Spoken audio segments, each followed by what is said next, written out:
اهلا بيكم في قناتي. معكم آية احمد.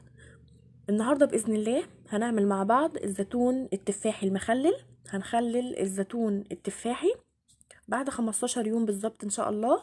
بيكون النتيجه معاكي زي ما انت شايفه كده، بيكون الملح بتاعه مظبوط وبيكون كمان من غير اي مراره خالص فيه. ان شاء الله النتيجه هتعجبكم جدا.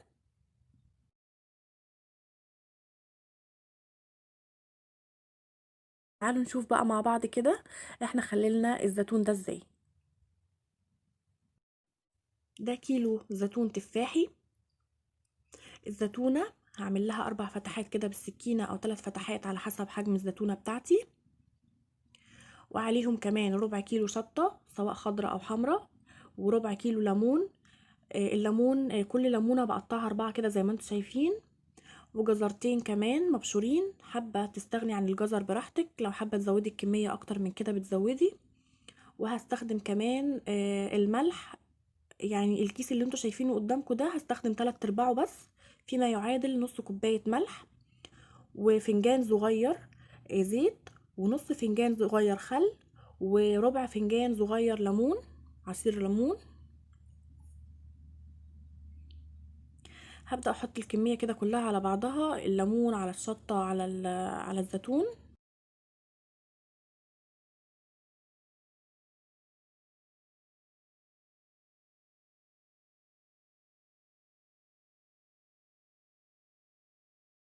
طبعا البرطمان اللي انت هتخليلي فيه اي حاجة لازم بتكوني معقمة كويس جدا.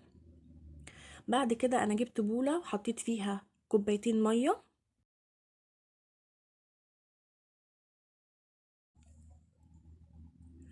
ببدأ احط 3/4 الكيس زي ما انتوا شايفين، او نص كوباية الملح،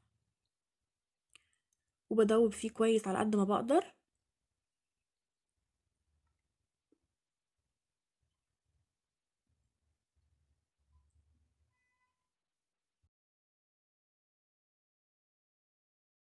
بعد كده بقى هبدأ ان انا ازود عليه الخل، وهزود عليه كمان الليمون، وبزود عليه كمان الزيت.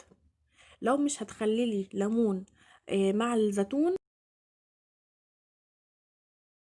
بتزودي بقى كمية الليمون، عصير الليمون.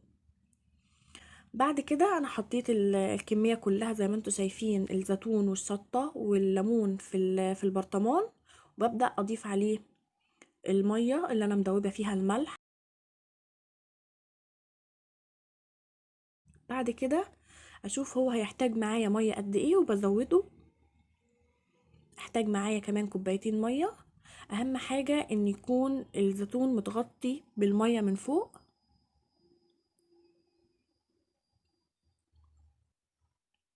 لازم يكون متغطي بالمية من فوق كده زي ما انتم شايفين.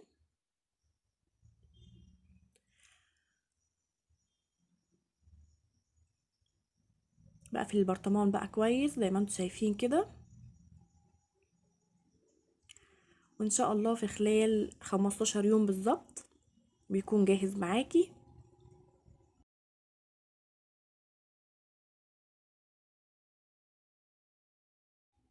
بعد 15 يوم بيكون جاهز معاكي بالشكل ده، وتاكليه من غير اي مرارة. الملح بتاعه مظبوط زي ما انت شايفة. ان شاء الله هيعجبكم جدا. لو عجبكم الفيديو ما تنسوش اللايك، ما تنسوش الشير وسبسكرايب. لما كنتوش لسه اشتركتوا في القناة اشتركوا في القناة، وفعلوا زر الجرس عشان يوصلكوا كل جديد انا بعمله ان شاء الله.